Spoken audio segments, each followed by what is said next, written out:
महादेव के खिलाफ दक्ष का हर षड्यंत्र असफल ही होता आ रहा है। फिर भी वो इसे स्वीकारने को तैयार नहीं है कि महादेव से द्वेष उनके लिए संभव नहीं है।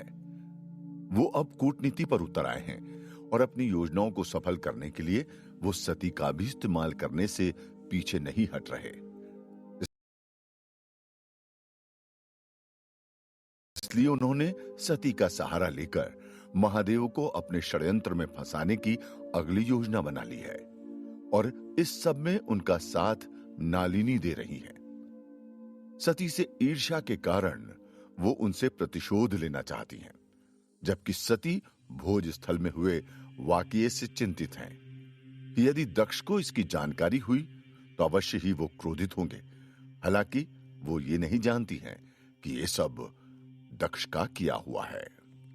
इधर दक्ष की बातों को सुनकर प्रसूति मन ही मन कयास लगाए जा रही हैं कि यदि शिव ने दक्ष की इच्छा की पूर्ति करने से मना कर दिया तो क्या होगा। इसलिए वो सती से मिलकर इस पर उनकी राय जानना चाहती हैं। इसलिए सती के कक्ष में आ पहुंची हैं, जहां महादेव और सती झूले पर बैठे हुए हैं। कक्ष में पहुंचते ही प्रसूति ने मुस्कुराते हुए कहा, महादेव, आपको यहां किसी चीज की आवश्यकता तो नहीं लग रही? यदि ऐसा कुछ हो तो बताइएगा। मैं पूरी कोशिश करूंगी कि आपकी जरूरत की वस्तु आपको मिले। महादेव ने मुस्कुराते हुए प्रसूति की बात सुनी और कहा, जब आपके जितना स्नेह करने वाली माता हो तो किसी और चीज की क्या आवश्यकता हो सकती है भला। महादेव के मुख से अपने लिए माता सुन प्रसूति प्रसन्न हो उठी। आपने मुझे माता कहा, मुझे अत्यंत प्रसन्नता हुई। सती महादेव और प्रसूति के बीच संवाद को सुन और इस दृश्य को देख खुश होने लगी। वो मन ही मन सोचने लगी, संसार के हर सुख, हर मोह माया से दूर रहने के बाद भी आप कितने विनम्र हैं। आपकी यही बातें मुझे सबसे ज्यादा आपकी ओर आकर्षित करती है। तभी प्रसूति की बात से सती का ध्यान टूटा और प्रसूति ने महादेव से कहा, यदि आपकी आज्ञा हो तो मैं सती को कुछ क्षणों के लिए अपने साथ ले जा सकती हूं। महादेव ने कहा, मैंने अभी आपको माता कहकर संबोधित किया और माता कभी भी अनुमति नहीं मांगती। भले ही सती से मेरा विवाह हुआ है, किंतु अभी भी सती पर आपका समान अधिकार है। इतना कहने के बाद महादेव शांत हो गए और सती प्रसूति के साथ चली गई। वहीं महल में दूसरी तरफ रेवती की परेशानी बढ़ती ही जा रही है। वो चंद्रमा को समझा समझा कर हार चुकी हैं, लेकिन चंद्रमा जैसे कुछ सुनने और समझने को तैयार नहीं है, जिसका कारण शायद दक्ष द्वारा उन पर थोपे गए आदेश हो सकते हैं, जिन आदेशों के चलते चंद्रमा को रोहिणी के अलावा दक्ष की बाकी कन्याओं से विवाह करना पड़ा था। लेकिन जो हुआ सो हुआ। अभी सत्य यही है कि रोहिणी की ही तरह ही रेवती और दक्ष की बाकी कन्याओं का चंद्रमा से विवाह हुआ है। इसी बात का एहसास रेवती उन्हें दिलाना चाह रही है। मैं क्या करूं? स्वामी तो दिन रात रोहिणी का ही गुणगान कर रहे हैं। आज सुबह ही पूजा में भी वो मेरे सामने होते हुए भी रोहिणी के साथ ही बैठे। इस तरह से तो मैं उन्हें खो दूंगी। समझ नहीं आ रहा है कि किस तरह से उन्हें अपनी ओर आकर्षित करूं। रेवती चंद्रमा के कक्ष के बाहर खड़ी होकर अपने इन्हीं विचारों में खोई हुई थी। इसी दौरान चंद्रमा उन्हें कक्ष से बाहर आते हुए दिखाई दिए। हालांकि वो अकेले नहीं थे, उनके साथ में रोहिणी भी थी। सामने से आते समय चंद्रमा ने जानकर रेवती को अनदेखा करना चाहा, लेकिन रेवती ने उन्हें आगे बढ़ने से रोक लिया। रुकिए स्वामी। आवाज सुनकर चंद्रमा रुक गए। फिर रेवती ने कहा, मुझे आपसे कुछ विचार विमर्श करना है। लेकिन चंद्रमा उनसे कोई भी बात करने में सहमत नहीं थे। उन्होंने कहा, बाद में रेवती, अभी मुझे काम है। चिढ़कर रेवती ने तेज आवाज में कहा, नहीं, आप ऐसे नहीं जा सकते। आपको मेरी बात सुननी ही होगी। उनका यह तरीका देख रोहिणी समझ चुकी थी कि मामला क्या है। इसलिए उन्होंने चंद्रमा से कहा, आप दोनों बात कीजिए, मैं आपसे बाद में मिलती हूं। इतना कहकर रोहिणी चली गई। जबकि उन्हें जाता देख चंद्रमा को क्रोध आ गया। उन्होंने पीछे मुड़कर रेवती से कहा, अब तुम भी प्रजापति दक्ष के लहजे में मुझसे बात करोगी? ये आप क्या कह रहे हैं स्वामी? रेवती ने अचंभित होकर पूछा।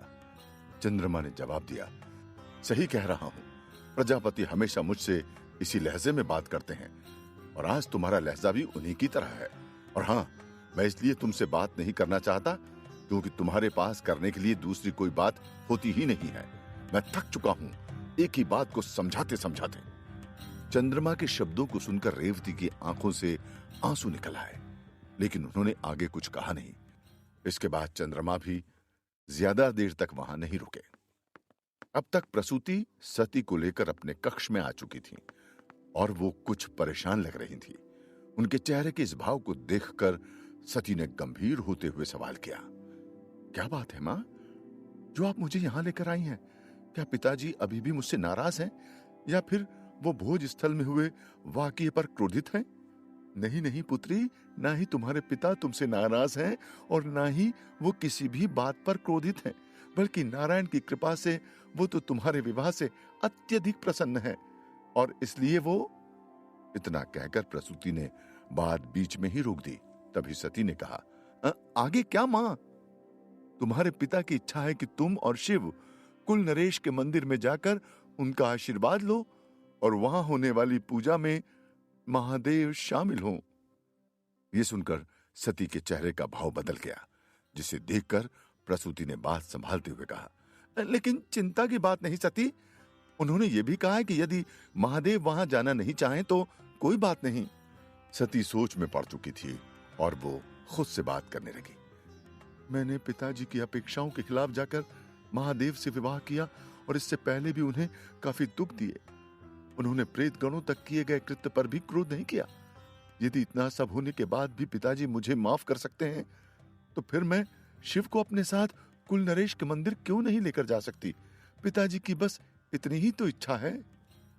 इसके बाद सती ने प्रसूति से कहा, मां, आप पिताजी से कह दीजिए कि मैं और महादेव वहां जरूर जाएंगे।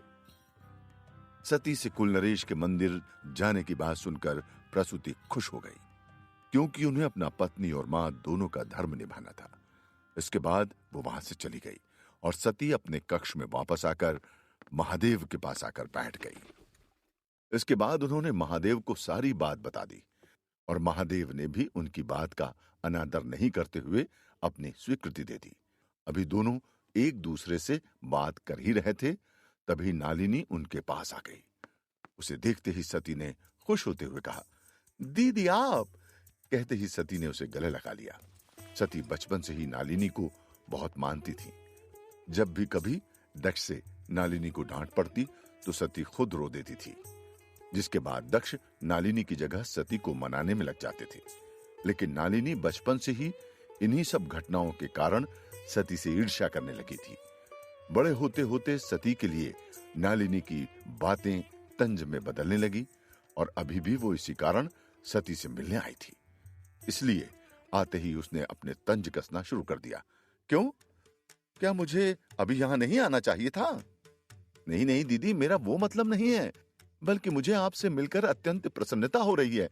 फिर भी मुझे आपसे शिकायत है कि आप मेरे विवाह में क्यों नहीं आई? सती ने कहा। नालिनी ने कहा, अरे मुझे पहुंचने में विलंब हो गया। वैसे मेरे ना आने पर भी तुम्हारा विवाह हो गया ना, और अभी तो मैं आ गई हूं। नालिनी के हर तंज में इतनी मधुरता थी कि सती से समझ नहीं पा रही थी, जबकि महादेव उसके हर शब्द का मतलब साफ समझ रहे थे और मंद मंद मुस्कुरा रहे थे। एक बार फिर नालिनी ने तंज कसा, सती कल ही तुम्हारा विवाह हुआ है और अभी से ही तुम हम सभी को भूल गई। ये ठीक बात नहीं है। तुम्हें तो महादेव के अलावा कुछ दिखाई ही नहीं दे रहा।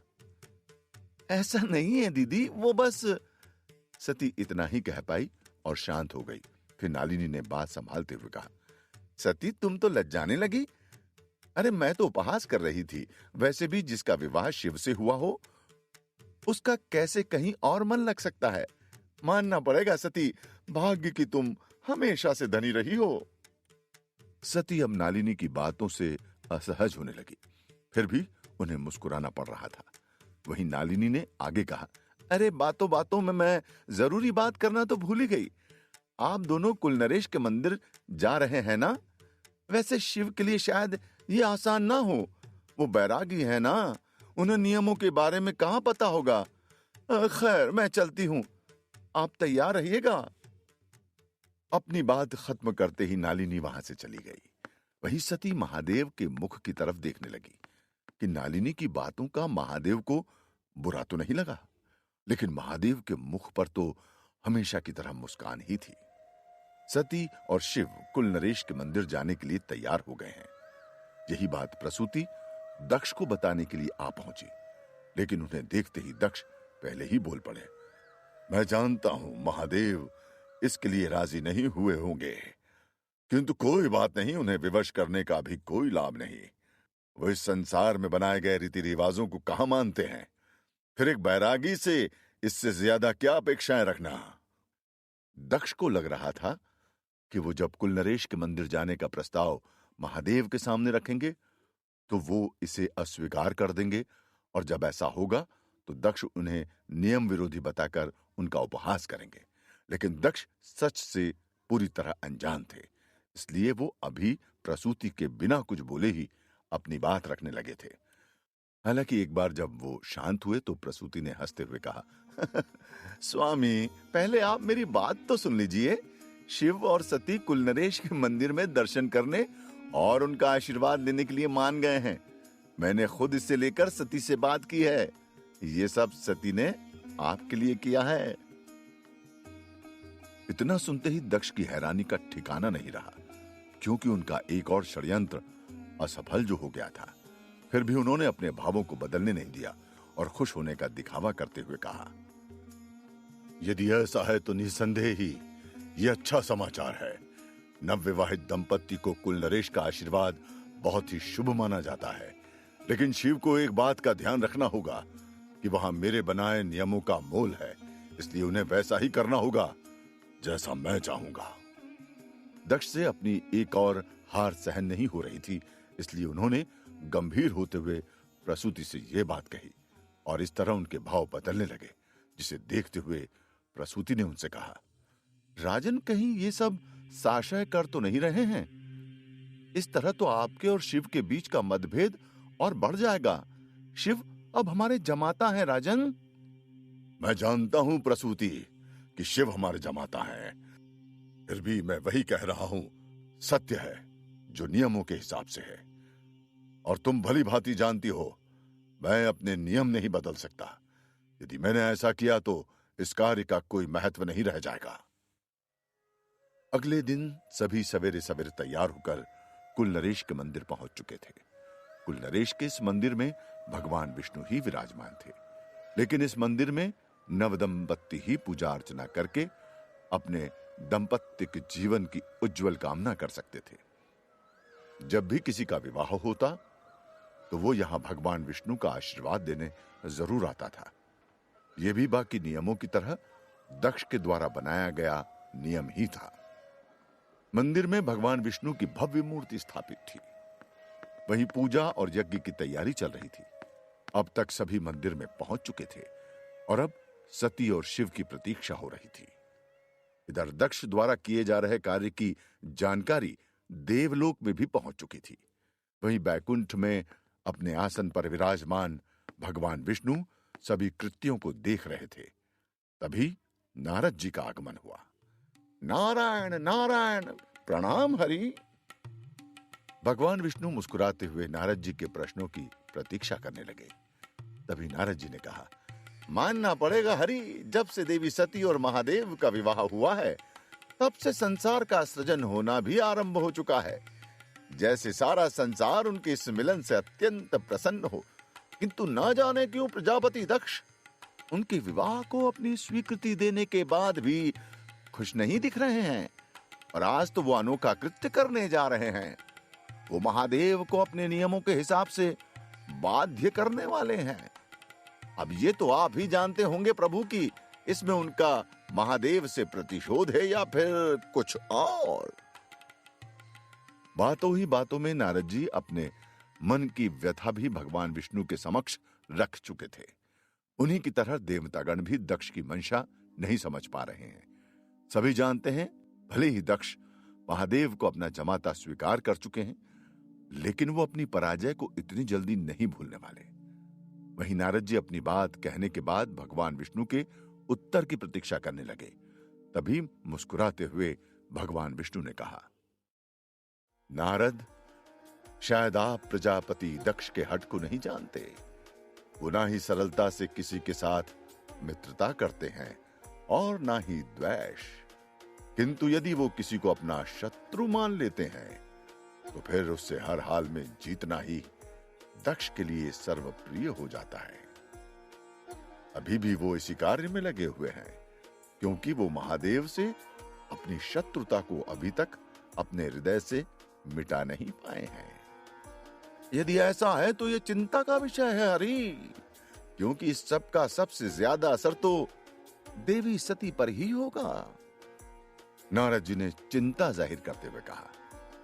भगवान विष्णु ने कहा, महादेव से विवाह करने के उपरांत भी सती के आगे आने वाली कठिनाइयां कम होने की जगह बढ़ती जाएंगी, लेकिन जब तक उनके साथ महादेव हैं तब तक उन्हें किसी बात का कोई भय नहीं है। इस सत्य से अनजान सती महादेव के साथ कुलनरेश के मंदिर जाने के लिए निकल चुकी हैं, जहां दक्ष उनकी प्रतीक्षा कर रहे हैं। लेकिन क्या वो महादेव को इस पूजा में शामिल करके अपनी पराजय का बदला ले पाएंगे?